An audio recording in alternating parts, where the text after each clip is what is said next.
Welcome to Last Match Standing, the podcast where we review, relive, and rank the 100 greatest wrestling matches of all time. As always, I'm Spencer. And I'm Landon. And today we are joined by the inspirational Zach Gowen. Hello, Zach. Thanks so much for being with us today. Hey, my pleasure, Spencer. Nice to see you. Landon, nice to see you as well. Absolutely. No, this is an absolute treat for us to have you on the show. We had the pleasure of meeting Zach over at the Squared Circle Expo in Indianapolis a few weeks back, and that was just the best time. Zach, tell us about your experience at Squared Circle. It was amazing. I don't do a lot of conventions. One, because historically I find them to be slightly uncomfortable. You know, like there's this weird caged animal in the zoo vibe. If you're a wrestler and you had a table set up as well, promoting your podcast and all of that. And so I think you guys understand what I'm talking about, which is like you're just kind of sitting there and people are walking by and you're hoping they'll stop and either recognize you or take an interest in the fact that you're there. Also, like there's this weird thing too, where there's lots of like amazingly super famous and successful wrestlers. And I don't know about you guys, but I have insecurities where I'll sit there and I'll start comparing my lines to the other guy's lines, and it feels very high schoolish in a way. And so I just really don't do a lot of them. I happen to take this booking because the guy promoting the table is a friend of mine, and Gregory Iron was going to be there. And for the simple fact that I haven't really left my house since last March. And so I thought it would be kind of at least to get me out of the house. But with all that being said, I had an amazing time. It was just incredible to see everybody, to tap into the vibes. The energy was at an all-time high. I got to see some old friends. I got to meet some new ones like Vicky Guerrero, who was beyond sweet. Darby Allin, I'm just a massive fan of. And to see some old friends and you know, as I get older as a professional wrestler, and I'm sorry I'm long-winded, I'm a professional speaker for a living, for crying out loud, and I have lots of thoughts.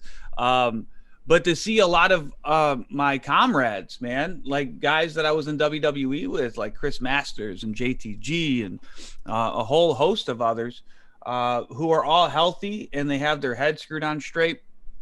And seem to be thriving in life, and I love tapping into that because, as we know, there's the other side of the business, you know, and so to see people come, you know, oops, sorry, I didn't mean to hit my mic.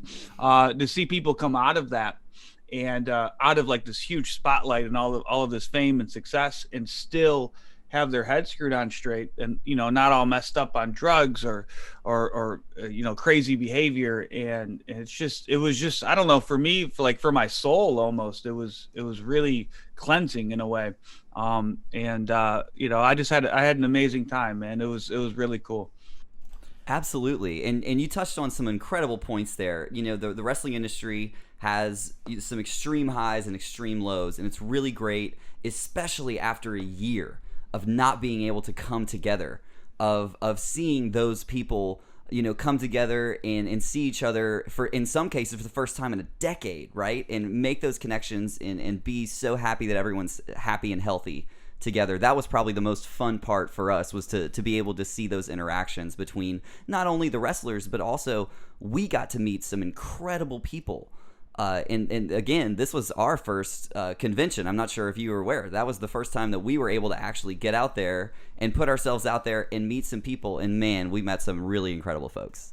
Yeah. I think what's super interesting. I'm so sorry, Zach. Go ahead, Spencer. It's your show, baby. Hey, this is the Zach Gowen show. This isn't Zach Gowen live on Facebook. You know what I'm talking about? Zach Gowen live on Facebook. Your show, baby. That's the place to be, is what I've been told. So let's be clear. But, you know, kind of sort of to Landon's point, I definitely understand the insecurity you were feeling, Zach. You know, like for me, I know I let Landon and Paul sort of handle the going to meet different talent and things like that, just because that caged animal feeling can't be fun for you guys. Like, I just can't imagine that's a lot of fun. And even just from our little small podcast booth perspective, it was sort of a strange experience for us. But what I thought was the most neat thing, not only were we meeting cool wrestling fans, but it looked like all of the wrestlers, all the talent, you know, the Vicky Guerreros, things like that, it looked like you guys were almost having this big reunion which I thought was the coolest thing. And it really was a really great reminder that the pro wrestling business can be as much a family as anything else because of how much time you guys have to spend with each other over the years.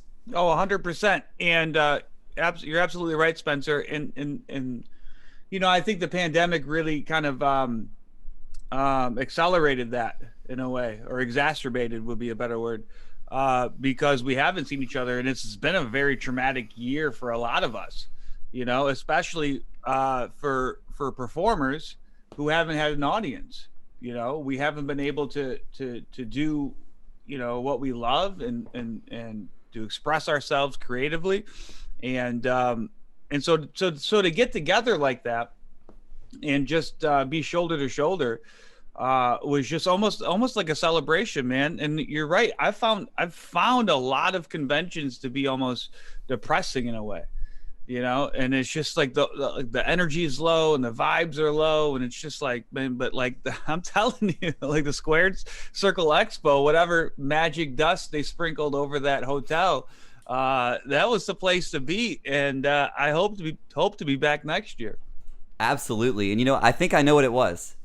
It was the karaoke, man. Karaoke set it up right.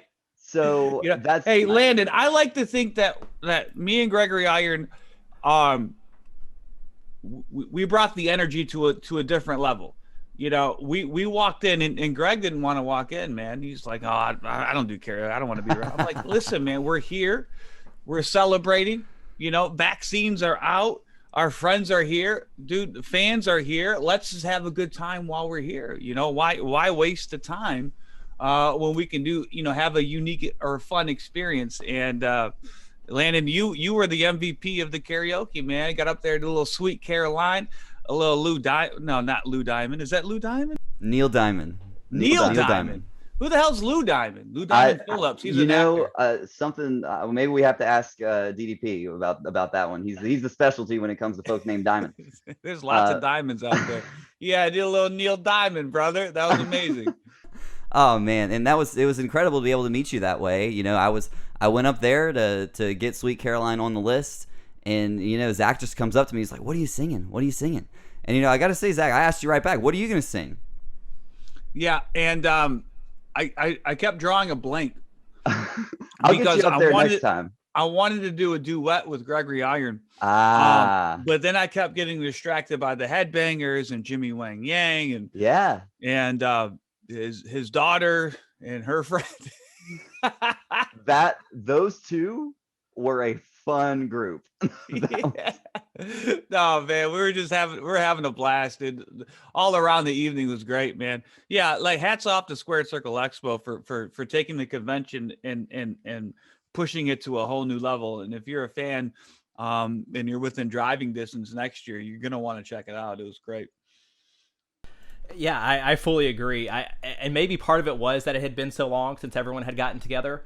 But magic was certainly in the air, Indianapolis, and to see you guys have as much fun as we were having just being there, really said the whole story to me. Well, that's what it's all about, man. It's all about the unique experience.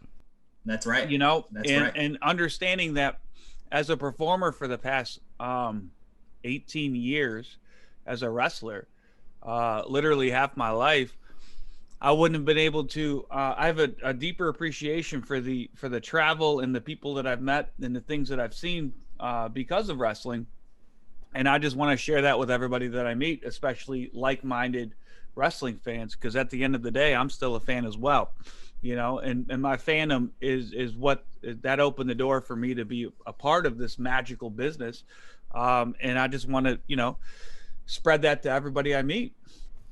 Man, you said something about being in front of a crowd again for the first time.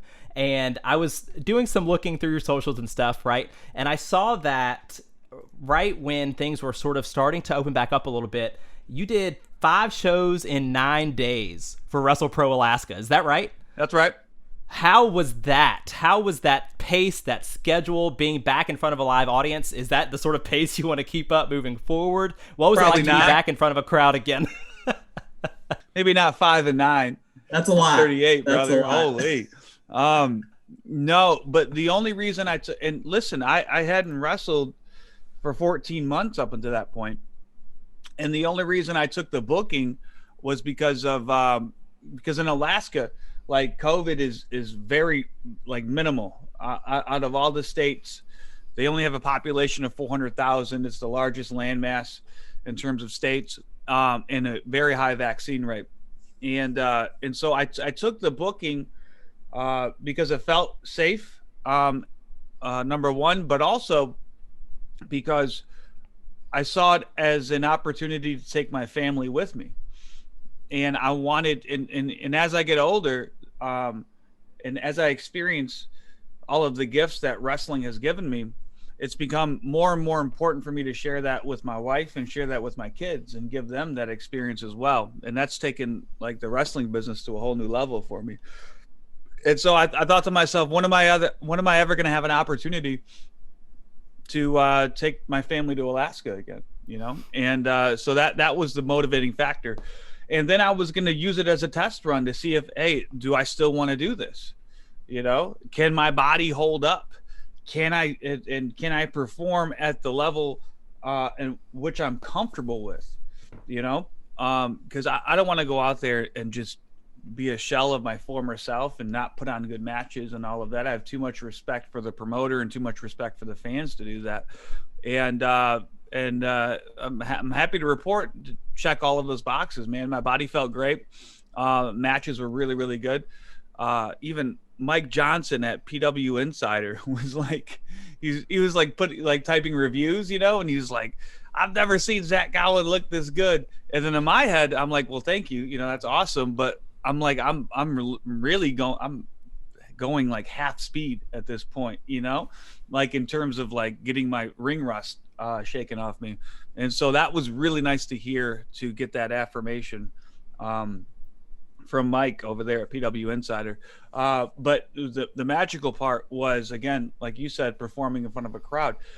Since I was 18 years old, never has 2 weeks gone by in which I wasn't in front of an audience. Whether it's my student engagement work, traveling the country, working with parents, students, and teachers, as a professional wrestler doing events, or teaching DDP Yoga. I'm a certified DDP Yoga instructor. These all involve audiences. And since I was 18 years old, and I really underestimated how important that was for me, to be able to create something and share it with an audience. And that was really, in Alaska, I was really reminded of how important that was for me. So I got, you know, I did that tour, and then immediately went to social media and said, hey, listen, I'm taking dates all summer. You know, if you're a promoter, get in touch with me. Let's work something out. I need to get back on the road. And so it's been an all around just great experience for me. Man, I love that. I mean, it just sounds like it has been such a big welcome back, sort of, to you, right back into the ring. How have your kids been loving it? How have they, seeing Dad back in the ring? How has that been for them, and for you to be able to gift that to them? Oh, they don't give a shit. They don't care. Listen. No way. When you have kids, you look at whatever your dad does as lame. It's just that simple. You know, like, and I think, man, if I was, because my kids are 9, 5, and 7 months. And I think, man, if I was 9 years old or 5 years old and my dad was an accomplished professional wrestler, that would be like the absolute dream come true. That would be incredible. But they don't care. They think I'm lame. And they think every other wrestler is better than me. And so they really like, Dad, you're not that strong. They really keep me humble, you know? Now I'm just imagining them in the crowd rooting against you, and I think that's hysterical. What a visual to have, man. Yeah, they keep my ego in check, that's for sure. Well, I do have to say, if it's any consolation, my very first wrestling show was a SmackDown taping in New Orleans, and that was during your whole deal with Brock Lesnar.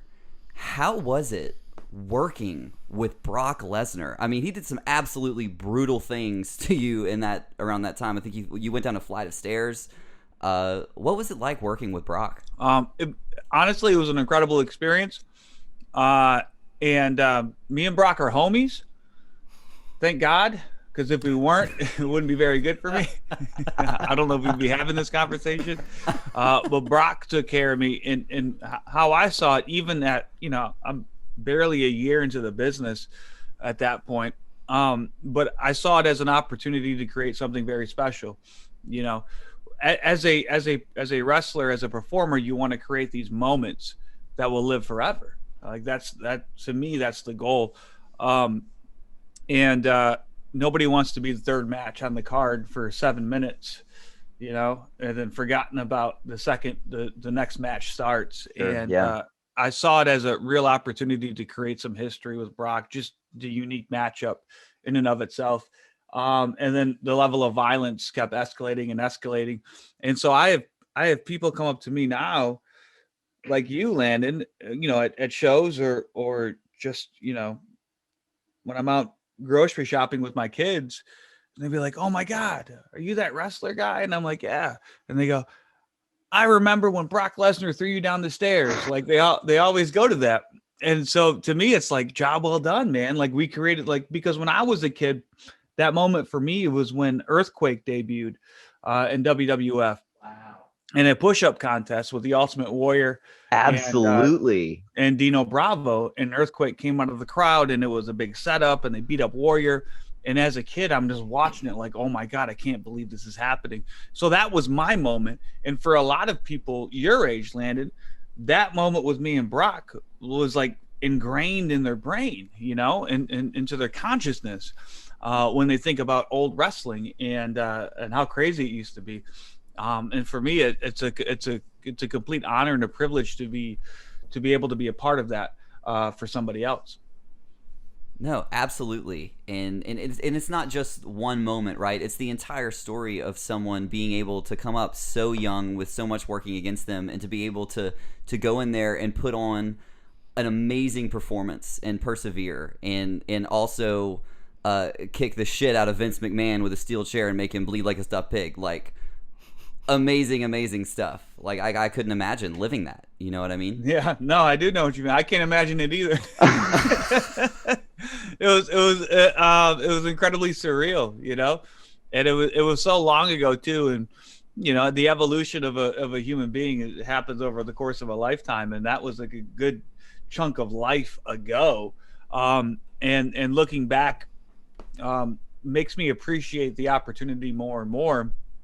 Because when you're in it, you're just trying to survive and hold on and trying to do the right thing, and trying to figure it out. You don't have the gift of hindsight or perspective, and I have that now. And so yeah, just to think back and like, okay, well, I debuted with Roddy Piper and Hulk Hogan, and I wrestled Vince McMahon on pay-per-view. Literally after having maybe 30 matches my entire life, I'm main eventing a pay-per-view with Vince McMahon himself. This is stupid to think about. And I can't believe they had that much trust in me as a performer to get in there and deliver, and man, I'm just, the older I get, the more and more grateful I am for those opportunities and those moments that I had, for sure. Especially with the guys that are no longer here, man. You're talking about Piper and Sean O'Hare and all those guys. And it's just like, man, it's just, I feel very grateful to be just a small part of the history and, WWE. So that lends me to a couple of questions for you, Zach. The first of which, and I think this is the one that everyone watching will want to know. If you could, back in 2003, would you have the mullet then? 100%. 100%. You see, here's the thing. I had the mullet when I was in first grade, and it looked just like this, Just like it, I bet. Yeah, it looked except I had blonde hair in first grade, but it looked kind of like yours, Spencer. But it looked just like this, And the thing about the mullet is I started growing it out last March when everything got locked down, because I figured, who gives a shit? No one's going to see me anyway. And then I just kept it, you know. And please don't blame me. I'm an idiot. I'm an idiot. Blame my wife, who allows me to go out in public every single day looking like this. It's her fault. Listen, Zach, here's the thing. I think the mullet is back in, and I think you're rocking it. You know, you're doing great with it. So it's all good things. You're right. And as more and more men get it, I'm just gonna have to cut it off, man. That's right. Because people are gonna think I'm hopping on a trend. No, you set the trend. You know who really inspired the mullet though? Brian Pillman Jr. Oh, it's just so luxurious. It looks amazing. so good. I met him a couple of years ago, and I'm like, brother, like, what's going on here, man? Like, that's incredible, you know. And yeah, he's the OG, man. And I gotta give props to Brian Pillman Jr. on that one.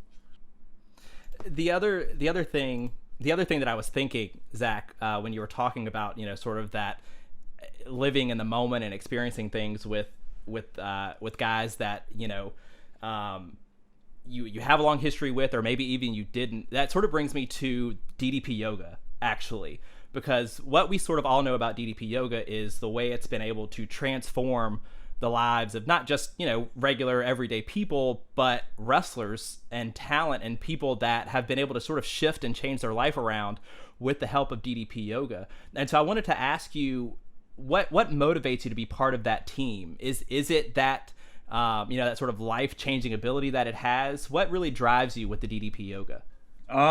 It's funny that you mentioned that. I just spent the past couple of days in Dallas's house in Atlanta, man. It was nuts. They had me come down to do some promotional shoots and some videos and stuff, and I got to hang out with Darby Allin again, and I rode a skateboard at the DDP Yoga Performance Center, and that was incredible. Saw that. Incredible. And what was great about Darby is that I just cornered him at a certain point, and I was just talking to him like how the old washed up wrestlers used to talk to me when I was on top. And I recognized that I was doing that, but I didn't care because it felt like a circle of life moment, you know? Love that. He'll be doing the exact same thing in 15 years to another young wrestler who's hot right now. And it was cool. And I got to meet WCW legend Ice Train. He was there as well. And I took a picture with him, and his arms didn't even fit in the frame of the picture. Like, he's such a massive man. And I just sent him a DM on Instagram. I go, hey man, it was so nice to meet you. I go, next time I'm in Atlanta, I'd love to get a workout with you, you know? And then like, he's like, yeah, hell yeah, dude. And he's trying to look at his calendar and set it up now, you know? So it's like, how cool is that? I mean, I grew up watching Ice Train in WCW, and now we're scheduling curl arm day together, you know, maybe next week or the week after. Well, to your question about DDP Yoga, yeah, it was I hope I don't have shake all over my mustache. But he said it was great because I ran into him at a show in maybe 2013 or so. And I just went up to him because I met him once before, but I never really had a conversation. And I'm a huge DDP mark, man, growing up. Like, he was fucking awesome, man. And he still is.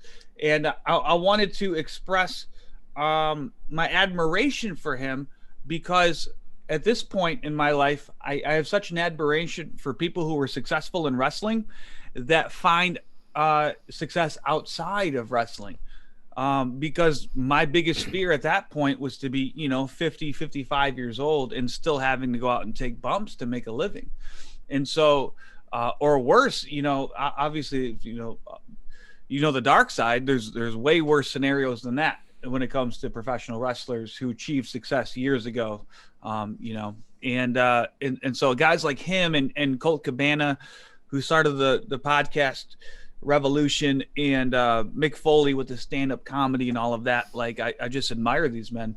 And so I expressed that to Dallas, and he didn't give a shit, and he just looked at me and he goes, it's hard to try to put somebody over when they don't want to be put over, it's like it's kind of weird.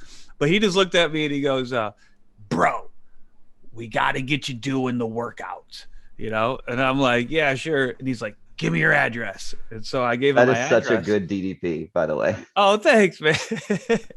Bro. And I gave him my address, not thinking too much about it, but 3 days later, the entire DDP Yoga package lands on my doorstep.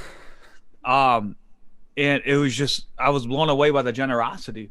And, you know, at this point in my life, when somebody has a higher level of success, when they take time and generosity and opportunity to, you know, kind of reach back to me, then I owe it to that person, and I owe it to their generosity to take them up on their offer. It can only benefit me, you know? And so I even though I didn't want to do it, I committed to the 13-week program just as a way of saying thank you to DDP. And then halfway through the program, I felt amazing. I just felt so good. All of, you know, people ask me like, oh, what about, you know, pain in your hips and your knee and your ankle and your back? And I don't know. I've been pain free for a long time in that area, but my shoulders were really, really, really bad because when you have one leg, you use your hands a lot more to compensate for the leg not being there, just in terms of my movement and how I pull myself up and, you know, when I wrestle. So my shoulders were so in such bad shape, I couldn't even do chest in the gym without having to ice it for 3 days, you know, my shoulders. And halfway through doing DDP 13-week program, DDPY, my shoulders were pain-free. And I'm like, wow, there's something here, you know, like, and all of a sudden my balance was good and my core strength, and I started looking a little better in the mirror. But then I got into the ring again, and I felt like I was 18 years old, you know, this is me at 32 or 33. And I was just flying around the ring, man. And I'm like, oh, okay, cool. This isn't just, you know, a placebo or something in my head. Like my performances are better now, you know? And so I just became an enthusiast. And then maybe a year or two later, he's like, bro, you got to be an instructor. You know, he's like, people are going to be inspired by you. And I'm like, all right, sure. And then so I took the instruction course, 500 hours. I logged on my hours. I got classes going, and then I became an instructor, man. And it's just become another tool for me to help other people, you know, and DDP is a lot like me in the sense that we found our path in life through service to others. And so it's just a natural extension of that, man. And it's just, you know, great all around for everybody.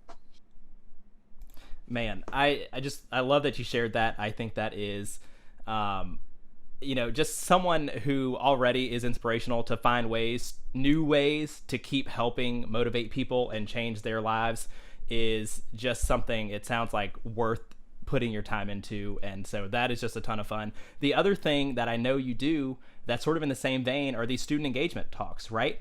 So I know you sort of do speaking tours and things like that. So how is that for you? How is that different from DDP Yoga and what you offer in terms of advice and things that you want to see out of that? I love it so much because for the longest time, I thought to myself, what can I do besides wrestling, man? I got sober 11 years ago. I'm an addict and I'm an alcoholic in long-term recovery. And so service to others, number one, I do it because it keeps me sober. It keeps me alive. You know what I mean? It's a necessity. But along the way, I've found that I can use different traumas or aspects of my life or storms or challenges that I've been through, and I can use that experience to help somebody who might, you know, be in a storm or in a challenge that's unique to them. And speaking is just a natural extension of that. I you know, for the longest time, I thought to myself, what can I do besides wrestling, you know?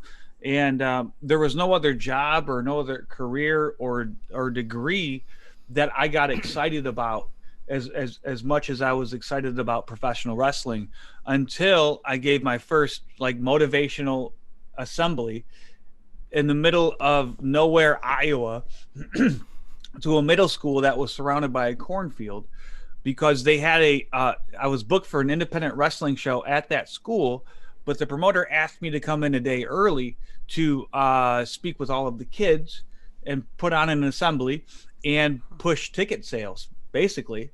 And he was going to throw me an extra couple $100 or whatever it was. And I was fucking dead broke at the time.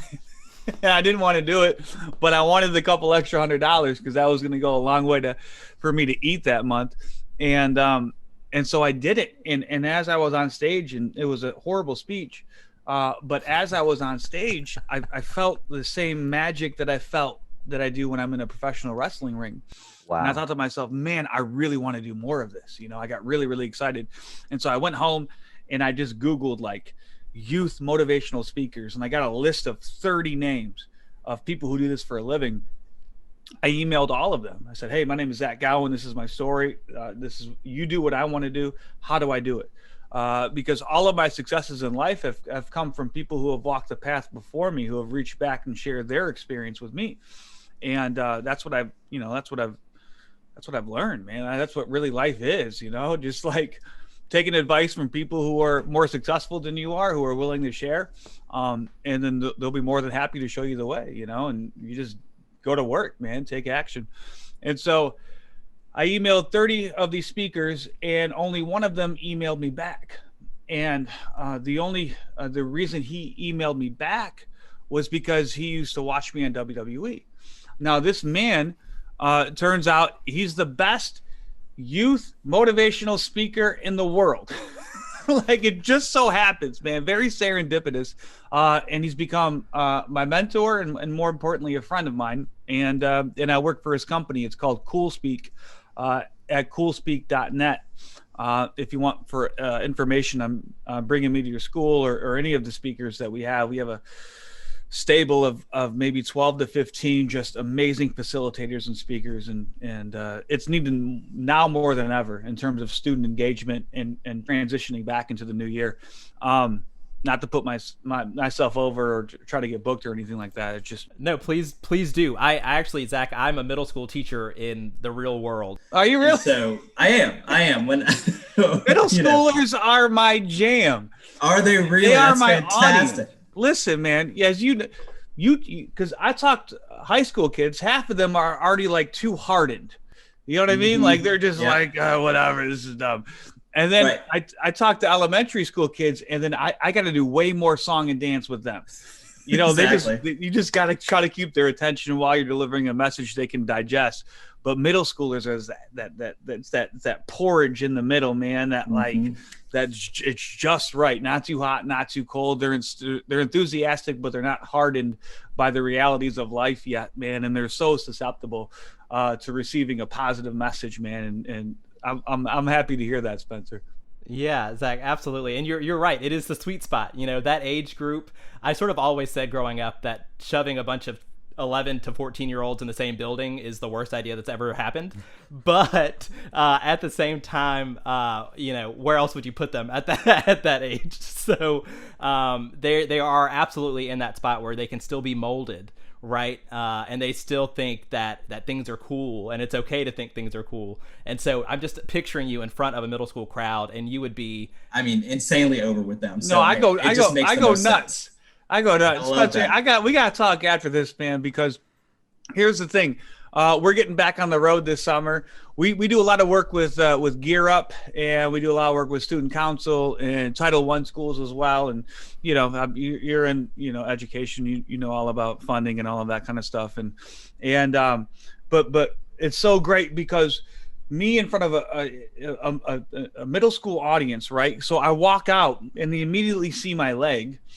So it's another thing that's a bad thing that happened in life. Now it's a tool for me because that buys me 5 minutes. I have because they will be engaged for 5 minutes simply off the fact that I have a robotic leg.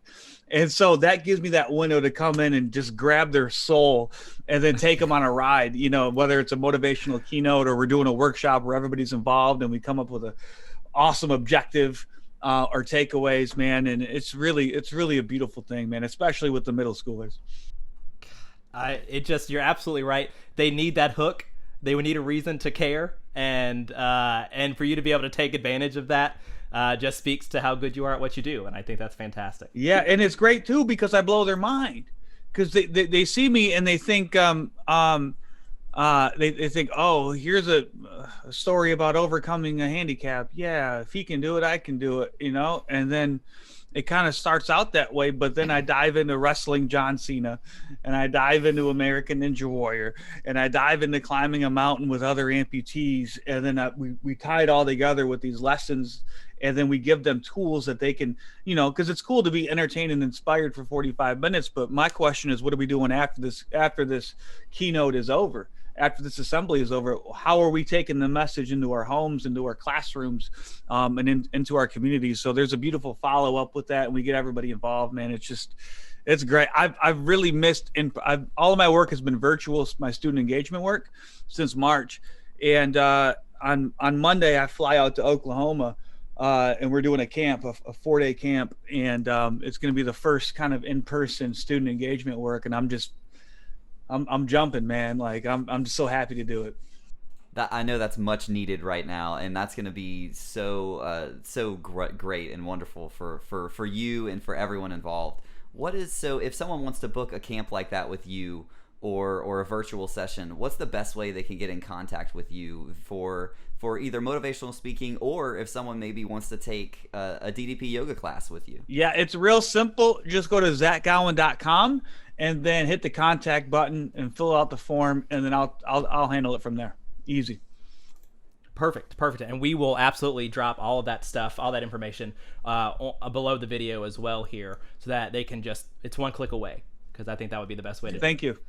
Oh, for sure. We could talk to you all day, like literally all day. It's been the most fun. But I did want to sort of turn things back a little bit to wrestling. Oh man, do we have to? We don't have to. We can talk about whatever you want. But what Landon and I and Paul, what we normally do is, we rank the greatest matches of all time, which, is obviously the most objective thing that exists, but it's a ton of fun for us, and it's been a real challenge. And so I was just curious, Zach, what are some of the matches that you think maybe inspired you to be a professional wrestler, or some that you sort of think of as the best ever? So a match that inspired me to be there's one match in particular that inspired me to be a professional wrestler, and it was a random WCW Saturday night match on 605 on TBS in the summer of '96. It was Rey Mysterio versus Ultimo Dragon, and I know they had a ton of matches, and every time those two got together, it was magic. But this match in particular was special to me because it was the first time I ever saw these two perform, and they introduced a style of wrestling to me that I fell in love with. Right, that athletic, high flying, risk taking, smaller guy wrestling. And up until this point, I've always wanted to be a professional wrestler. I never thought I could, not because I have one leg, but because I'm not 6'5", 300 pounds, and I never will be. And so to see these smaller guys just go out and just insanely acrobatic and athletic maneuvers and put this beautiful match together, a light bulb went off in my head, which was, hey, listen, even though I have one leg, I'm athletic enough to do some of these maneuvers, and I think I could get into a ring one day and be able to pull some of this stuff off, so that match I remember it was during the Summer Olympics in Atlanta in 1996. And we were my family and I were on vacation somewhere, and I was sitting in the hotel watching this match. I remember exactly where I was, and I'm just like, holy cow, man. In terms of the greatest matches of all time, there's a match that not a lot of people talk about. I mean, we all know the greats, right? Bret Hart and Stone Cold at WrestleMania, and the Survivor Series match was awesome as well. And Rock and Austin, and Hogan and Rock, and Hogan and Andre, obviously, and then Flair and Steamboat. They had the trios, and then freaking Steamboat and Savage, at WrestleMania 3. But for me, one of the matches there's two matches that don't get talked about nearly enough as being one of the best of all time. And one of them, I think it was Great American Bash '88. It was Flair and Luger. and it was Jim Ross on commentary, and it was just pro wrestling in its purest form. It was art, man. I'm just getting goosebumps thinking about it. Like, just the commentary from the beginning of the match when Luger is working the side headlock, and Jim Ross is talking about how Luger has to wear Flair down with his move. He's not going to finish him, but he has to wear him down with his move to put him in a position to put him in the torture rack, you know, and how Luger just shined the entire match. It wasn't just, you know, babyface beats up heel cheats to cut him off, heel beats the babyface up for a boringly extended period of time, and the babyface comes back and they do some false finishes. Like, the whole match was just Flair putting Luger over and then stopping him, and then Flair being the man, and then Luger coming right back, and the crowd was going crazy. And the ending sucked because the ending was supposed to be Luger gets color, and then the Maryland Athletic Commission shuts it down because there's a no blood policy. But Luger didn't get any color. Like, he had like a little bit of, he had like 3 or 4 drops of blood. So the ending just was so botched that it cast a horrible shadow on the rest of the match. But the match up until that point and the idea of the finish was amazing. Another match that I emailed Landon about that I love so much was SummerSlam 2014, Brock Lesnar and John Cena. I think that was just a masterpiece, and it was just, you know, it took a lot of creativity and courage to put that match on your second largest event of the year in the main event slot. And I thought it was just wonderful, man, what they did. Absolutely. Well, look, Zach, if we ever cover one of those matches on our show, would you like to join us for a full episode? Bring me back. Would love to have you back on. And if you don't, then I'll just cover those matches on Zach Gowen Live on my Facebook. No, we definitely will. No worries. And it's the hardest part, though, is at the end of the show, each episode we do a deep dive into the episode. We talk about the careers of both of the competitors involved, or more sometimes, and then the build to how we got to that. And then we talk about the nuts and bolts of the match. But after all is said and done, we have to rank it on the list of 100 greatest wrestling matches of all time, and that is the most difficult part. So if it, like you were talking about, there are some awesome ones, right? Bret Austin, WrestleMania 13 is up there. It's in our top 3. You know, their Survivor Series match is great. If you had to rank that one over Flair Luger, how would you do it? Which one goes over for you? Oh, out of those two, what the better one was? I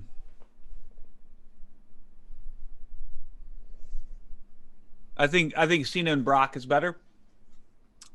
Simply because Flair and what's so amazing about Flair and Luger is that Flair took this orange and somehow got more juice out of the orange into the cup than juice that was actually inside of the orange. You know what I mean? Like, before it was squeezed. Like, I know exactly what you mean. Yeah, like, yeah. To me, that's the magic of that match, along with Jim Ross on commentary.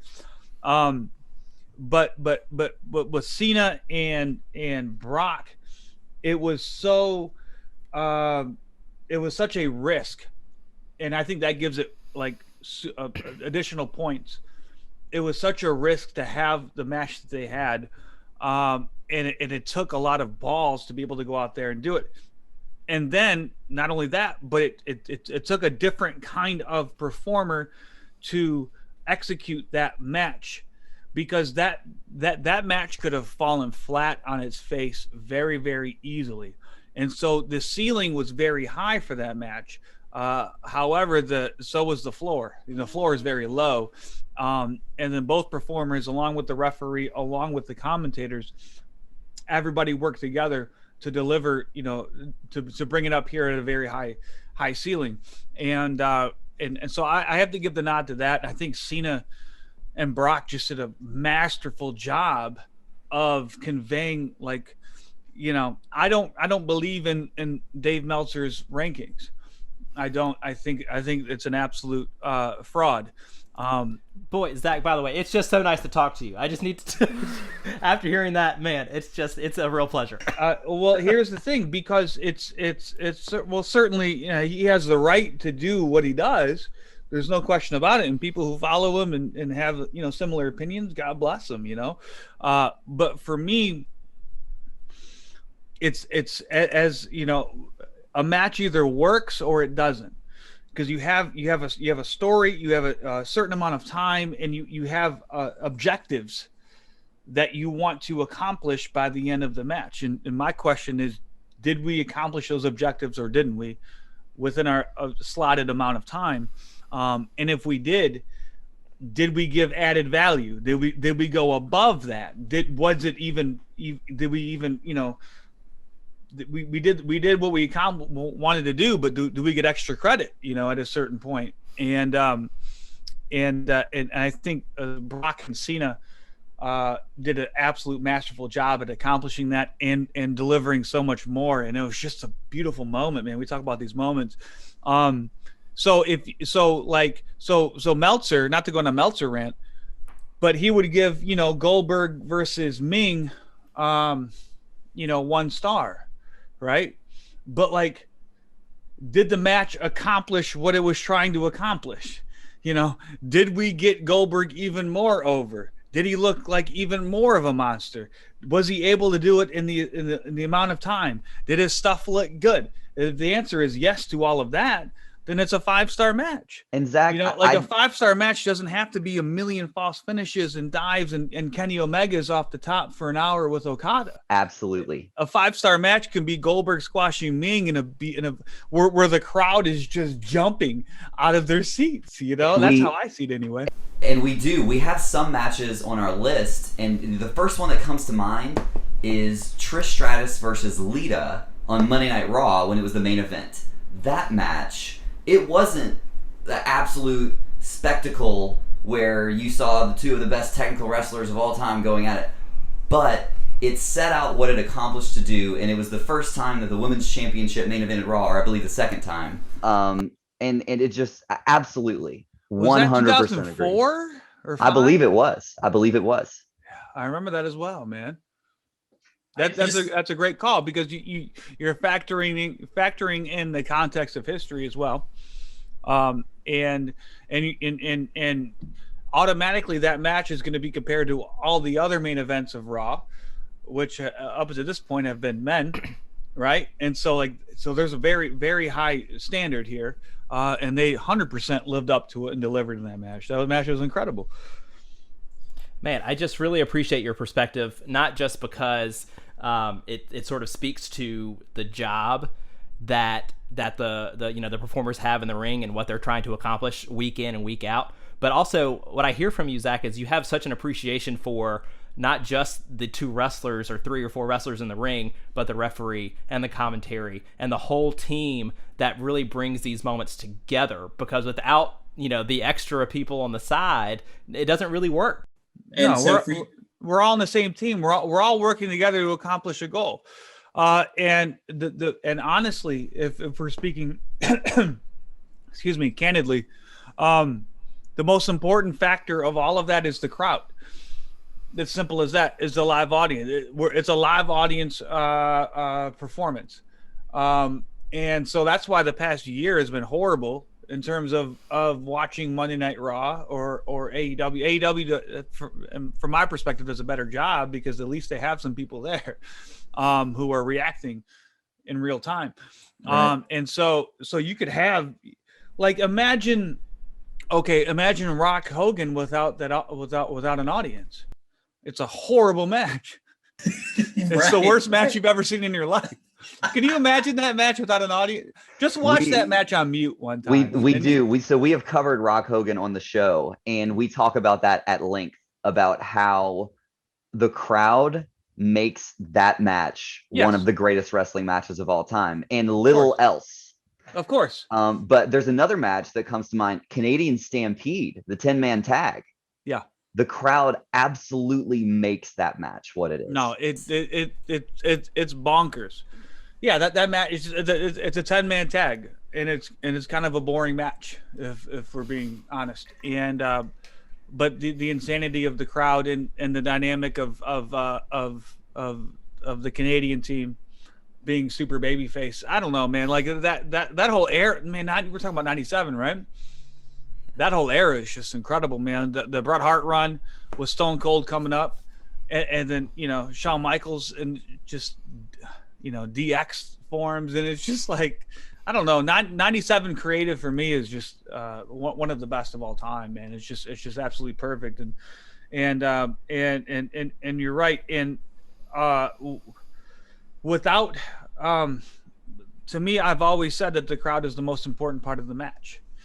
It's 100% the most important part of the match, and because we are it's a live performance based off of the synergy and the energy that the crowd gives us, the performers, and then we give back to the crowd. And it's just like we all go on this epic journey together. Ideally, obviously, most of the time it falls short of that. But when it doesn't, and we're all on the same wavelength, and the vibes are at 9,000, and then we're just coasting to this beautiful crescendo of a finish, and then we're all just in this like moment together, and it's very spiritual in nature if you think about it. Which is why, for the past year, I can't watch wrestling without a crowd. Who can? It's like watching practice matches, man. Going to a wrestling school and watching guys like, and the worst is too when they would do a dive, and then they would just automatically fire up to the crowd that's not there, and I'm just like, who are you firing up to? You're not even looking at the camera, But it's so like mechanical for performers, like we do this and we do this, yeah, and it's like, it's just awful, man. And cutting a promo with no crowd, what's the point? It is really exposed who is talented and who is maybe not so talented, in my opinion, anyway. No, that's a great point. That's absolutely a great point. And hopefully, and you've started to do some shows in front of live crowd. It sort of seems like wrestling is moving back in that direction, which is awesome. It's just that feeling, that spiritual vibe that you spoke about is what hooks people as wrestling fans, and to be able to start experiencing that again, I feel really lucky to sort of be moving in that direction. Yeah, I feel blessed too. And to take it full circle, it's why Squared Circle Expo in Indianapolis was so special to me. Just to be a part of the magic again, because I realized I definitely took it for granted all of these years until it was taken away from me, and now that it's coming back, man, it's just I'm so beyond grateful to be able to tap into it once again. Zach, you have been a treasure trove of knowledge and inspiration, and it has just been the best getting to chat with you. I cannot thank you enough for spending time with us today. Hey, my pleasure, Spencer. Landon, great to see you again. Spencer, let's talk about bringing me to your school offline, yes, man, and we can definitely make it happen. Absolutely. I'd love to see that, and I'd love to see you again as well. Would love that. I know Landon's already prepping more karaoke numbers, and he'll have some ready for you next year at Squared Circle. Let's go. But we just wish you continued health and success, and the time that you've spent with us has been really wonderful, and so we appreciate that. My pleasure, boys. I'll see you soon, all right? All right. For Last Match Standing, I'm Spencer. And I'm Landon. And that's Zach, and we'll catch you next time.